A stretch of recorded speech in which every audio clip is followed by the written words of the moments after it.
le palais que construisit Eliaou Hanavi. Une fois, il y a longtemps, une histoire très intéressante se passa que vous aimeriez sûrement connaître. C'est l'histoire d'un homme extraordinaire qui servait Hachem comme chaque juif devrait le faire. Il était partout connu sous le nom de Ish Chassid, car il était si bon. Il observait toutes les mitzvot, étudiait nuit et jour et servait à Kadosh Baruch. C'était un homme juste et gentil qui éprouvait un grand amour pour la Torah. Cet Ish Chassid avait 5 petits-enfants et une femme bonne et gentille. Mais il connaissait de grandes difficultés et menait une vie très dure. Ish Chassid devait lutter pour gagner un peu d'argent et rester en vie. Ils avaient à peine de quoi manger. La femme de cet Ish Chassid était malheureuse. Elle était désespérée. Il faudra bien qu'Hachem nous aide. Mais comment? Et quand? Et où? Un jour, sa femme lui dit: Mon mari, il faut que tu essayes de gagner au moins un peu d'argent. Sinon, nous mourrons de faim. Il y a très longtemps que nous n'avons pas bien mangé. Je me sens épuisée, à bout de force, vieille. Nous n'avons même pas quelques centimes pour des vêtements, pour nous protéger du grand froid. Tu es un gadol. Pour toi, le Limouda Torah et les mitzvot suffisent. Mais d'une manière ou d'une autre, tu dois trouver un peu d'argent pour subvenir aux besoins de notre famille. Va, mon mari, tente ton mazal, tente ta chance. Peut-être quelque chose se présentera en chemin. Hachem aura sûrement pitié de nous et nous enverra de l'aide. Aujourd'hui même. Oui, répondit Ish Chassid à sa femme. On ne peut nier la vérité, je vois que tu as raison. Mais je ne peux pas sortir dans la rue et y tenter ma chance. Je ne possède même pas une paire de souliers, ni même un manteau à ouvrir. Sa femme sortit chez une voisine et lui demanda si elle pouvait prêter un costume d'homme pour son mari, pour demain, pour une journée. Ish Chassid se vêtit de ses habits empruntés et décida d'aller. Qui peut juger les voies d'Hachem? En un jour, la réussite peut venir. Il n'avait conçu aucun plan, ni prévu aucun endroit spécial vers lequel se diriger. Alors il commença à marcher lentement vers la ville. Pendant ce temps, de retour à la maison, sa douce femme essayait de calmer sa crainte. Elle et ses enfants prièrent Hachem. Ses larmes coulaient le long de ses joues froides. S'il te plaît, ô Hachem, aie pitié de nous, de mon mari si juste et si bon. Ne le laisse pas revenir ici les mains vides. Permets-lui de gagner un peu d'argent pour que nous puissions manger. Tu peux aider en 1 heure ou en 1 minute. Pour toi, Hachem, tout revient au même. Que les efforts de mon mari ne restent pas vains. Oh, ne lui laisse pas ressentir de honte. Entre-temps, Ish Chassid avait continué à marcher, à pas lents et réguliers. Ses pas lui faisaient prendre la direction de la place du marché. Son bitachon en Hachem était extrême tout au long du chemin. Il était convaincu que Hachem l'aiderait, qu'il l'aiderait tout de suite, ce jour même. Soudain, il resta cloué sur place. Ce rire bas et tranquille était-il dans son imagination? Non. C'était un homme debout devant lui, qui était apparu soudain sur son chemin. Avec une longue barbe blanche et des yeux brillants, l'homme lui dit: Je suis Eliaou Hanavi. J'ai été envoyé du ciel pour t'aider à trouver ta chance. Aujourd'hui, écoute avec attention ce que je dis. Considère bien ma proposition. Tu peux faire avec moi tout ce que tu veux. Je suis entièrement à ta disposition. Je suis prêt à travailler. Je suis prêt à faire chaque chose que tu me diras. Je suis même prêt à aller au marché où tu peux me vendre comme esclave. Tu peux attirer les acheteurs là-bas en criant très fort: Qui veut faire une bonne affaire avec cet homme? C'est un esclave spécial que je vends là. Ish Chassid ne pouvait croire sa chance. Il n'en croyait pas ses oreilles. Vois comme Hachem peut aider en 1 minute.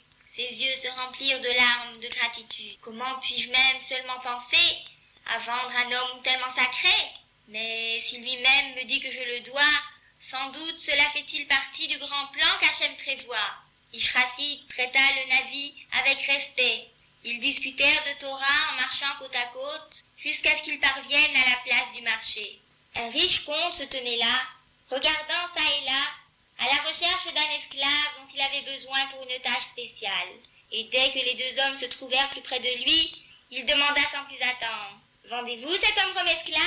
J'ai un travail auquel je veux l'employer. C'est vrai, il paraît vieux, mais ses yeux semblent jeunes. Je pense que je suis prêt à l'acheter. Oui, dit Ish Chassid au comte, il est aussi fort qu'on peut l'être. C'est un travailleur extraordinaire. Il fera n'importe quoi, ainsi que vous le verrez vous-même. C'est un esclave exceptionnel Quelqu'un d'inhabituel, vraiment. Vous pouvez l'acheter pour 800 gulden. Tel est mon prix pour lui, pas moins. Le comte paya les 800 gulden et il remercia Yggdrasil à nouveau. J'espère qu'il s'avérera aussi bon que vous dites. Le comte prit alors l'esclave chez lui. Il n'attendit pas. Il donna des instructions à son nouvel homme et lui assigna bien vite un travail. Je veux que tu me construises un palais. Cela doit vraiment être quelque chose de grandiose, avec des tours aux 4 côtés. Je veux le palais le plus original du pays. Je te donne aussi ma parole, je suis un homme honnête, comme chacun sait. Aussitôt que le palais sera terminé, tu seras libre et tu pourras t'en aller. L'esclave se mit au travail aussi. Lui et ses aides s'affairèrent. Ils commencèrent à empiler brique sur brique, très très vite, à une allure qui donnait le vertige. Quand la nuit vint, les esclaves cessèrent le travail pour prendre un repos bien mérité. Un grand travail avait été accompli là, chaque travailleur ayant fait de son mieux. Eliaou Hanavi fut laissé seul dans la pénombre. Il était debout là. Il marcha jusqu'au mur qu'il avait construit de briques et de pierres. Il leva ses yeux saints vers le ciel et il pria vers Hachem. Et selon vous, combien d'années fallait-il pour construire un si beau palais? Pouvez-vous imaginer Eliaou Hanavi esclave pendant si longtemps? Eliaou Hanavi fut laissé seul dans la pénombre. Il était debout là. Il marcha jusqu'au mur qu'il avait construit de briques et de pierres. Il leva ses yeux saints vers le ciel et il pria vers Hachem. D'une voix pleine d'émotion, Eliaou Hanavi commença en ces termes. S'il te plaît, Hachem, toi tu es mon vrai maître. Tu peux aider là où nul ne peut. Tu sais que je me suis vendu pour toi seulement, pour aider Yggdrasil à devenir un homme riche. C'était seulement pour faire ta volonté, Hachem. C'était une idée que tu as toi-même donnée. J'ai compris aussitôt et j'ai consenti à me vendre comme esclave. S'il te plaît, aie pitié et fais un miracle, pour que ma tâche ici prenne fin. Fais en sorte que ce palais se termine cette nuit. C'est d'un miracle de toi que je dépends maintenant. À peine Eliaou Hanavi avait-il fini de dire son émouvante prière qu'il ouvrit les yeux et vit un groupe de malachim debout près de lui.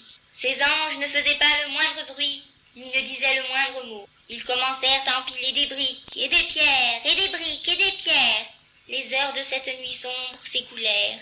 Le soleil se leva dans le ciel. Là se dressait un palais achevé.